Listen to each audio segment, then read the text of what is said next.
अभी वक्त है सुपरफास्ट 200 का, लेकिन उससे पहले आपको इस वक्त की एक बड़ी खबर बता दें। कर्नाटक विधानसभा चुनाव को लेकर एक बड़ी खबर सामने आ रही है। अब से थोड़ी देर बाद सुबह 11:30 बजे चुनाव आयोग कर्नाटक विधानसभा चुनाव की तारीखों का ऐलान करने वाला है। और दिल्ली के विज्ञान भवन में सुबह 11:30 बजे चुनाव आयोग कर्नाटक विधानसभा चुनाव की तारीखों की घोषणा करेगा। कर्नाटक की मौजूदा विधानसभा का कार्यकाल 24 मई को खत्म हो रहा है। उससे पहले राज्य में चुनाव जरूरी है। पिछली बार कर्नाटक में मई 2018 में विधानसभा चुनाव हुए थे। कर्नाटक में साल 2018 के विधानसभा चुनाव में 2024 सीटों में से कांग्रेस को 80 सीटें मिली थी।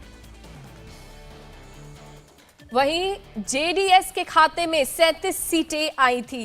तो इस वक्त की बड़ी जानकारी आपको दे रहे हैं। अब से थोड़ी देर बाद सुबह 11:30 बजे चुनाव आयोग कर्नाटक विधानसभा चुनाव की तारीखों का ऐलान करने वाला है और 11:30 बजे का वक्त है। कर्नाटक विधानसभा चुनाव की तारीखों की घोषणा आज होगी।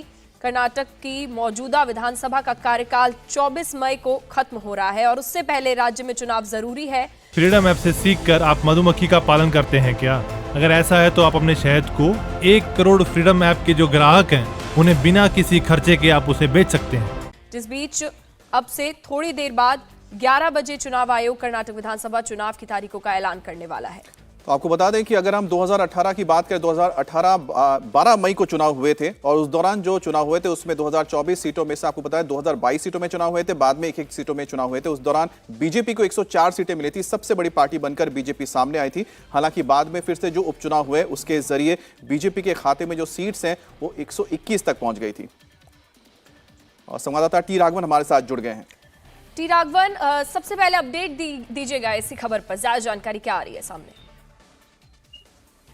जी बिल्कुल, देखिए बहुत ही महत्वपूर्ण चुनाव है दोनों ही पार्टियों के लिए, चाहे वो बीजेपी हो चाहे वो कांग्रेस। बीजेपी के लिए इसलिए महत्वपूर्ण क्योंकि अगर वो इस बार अपने दक्षिण का दुर्ग बचा पाने में कामयाब हो जाते हैं, अगर सरकार वापस सत्ता में लौट आती है, तो 2024 के लिए दक्षिण की जो 129 लोकसभा की सीटें हैं उस पर बीजेपी का दबदबा और बढ़ जाएगा। बीजेपी और मजबूती से वहां पर चुनाव लड़ पाएगी। एक बहुत बड़ा वैक्यूम कह सकते हैं साउथ इंडिया में है, जहां पर बीजेपी लोकसभा में भी अच्छे से परफॉर्म नहीं कर पा रही है मोदी जी के चेहरे के बावजूद। कांग्रेस के लिए ये चुनाव डू एंड डाई वाले हैं, क्योंकि यहां पर अगर कर्नाटक की बात कर ले अमित, तो कर्नाटक में कांग्रेस की जड़ें मजबूत है, कैडर बेस बहुत स्ट्रांग है, नेता बहुत प्रभावशाली हैं और कांग्रेस के पास ये आखिरी मौका है कह सकते हैं। अगर इस बार कर्नाटक में कांग्रेस चुनाव नहीं जीत पाती है तो बाकी राज्यों की तरह कर्नाटक में भी कांग्रेस हाशिए पर चली जाएगी। यही वजह है कि हम देख रहे हैं कि पिछले कई दिनों से लगातार एक के बाद एक चुनावी वादे कांग्रेस की तरफ से की जा रहे हैं, लेकिन अब कह सकते हैं कि प्रधानमंत्री खुद। मैं आपसे ये भी जरूर जानना चाहूंगा कि आखिरकार सिद्धरमैया कैंप और साथ ही साथ जो डी शिव कुमार का कैंप है उसके बीच में तालमेल किस तरह से कांग्रेस बिठाएगी, क्योंकि वो सबसे क्रूशियल रहने वाला है कांग्रेस के लिए।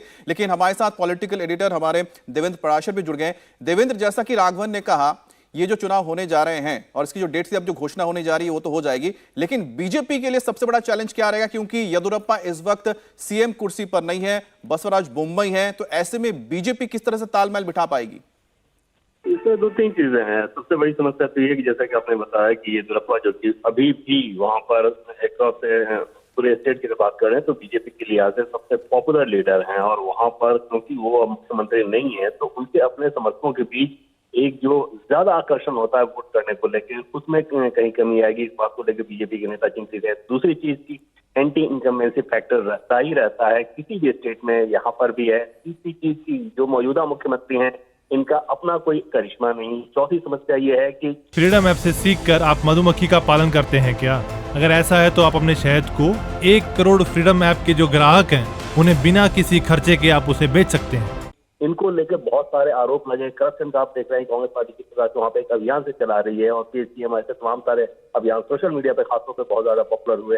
तो ये सारे चैलेंजेस हैं बीजेपी के सामने, लेकिन बीजेपी का जो टॉप लीडरशिप है वो अपनी पूरी ताकत झोंके हुए है और ऐसे में बीजेपी ये मान के चल रही है कि जैसे प्रधानमंत्री नरेंद्र मोदी का राजनीतिक कार्यक्रम शुरू होगा, क्योंकि अभी तक कर्नाटक में वो जा रहे थे, वो सरकारी कार्यक्रम के लिहाज से जा रहे थे। अब जब आज चुनाव की तारीखों का ऐलान हो जाएगा उसके बाद प्रधानमंत्री नरेंद्र मोदी की जब रैलियां शुरू होंगी तो बीजेपी का मोमेंटम है वो काफी ऊपर की तरफ जाएगा। दूसरी चीज तो बीजेपी बहुत ज्यादा भरोसा कर रही है कि एक तो उसने इस बार जो सोशल इंजीनियरिंग का नया फॉर्मूला अपनाया है रिजर्वेशन में छेड़छाड़ को लेके, और उसमें पार्टी ये भरोसा कर रही है कि चाहे SC/ST वर्ग हो या फिर बिल्कुल उनके वो देवेंद्र, अब बीजेपी के लिए बहुत बड़ा चैलेंज है कि किस तरह से वो अपनी सत्ता को बचाए। इसमें देखना होगा प्रधानमंत्री मोदी का जो जादू कितना चलता है, क्योंकि एक सबसे बड़ा फैक्टर वो सामने निकल कर आ रहा है जो पूरे बीजेपी के कुंभे को एक साथ जोड़ता है। इंडिया टीवी हर वक्त हर जगह डाउनलोड करने के लिए सर्च करें India TV news Google play store या ऐप स्टोर पर।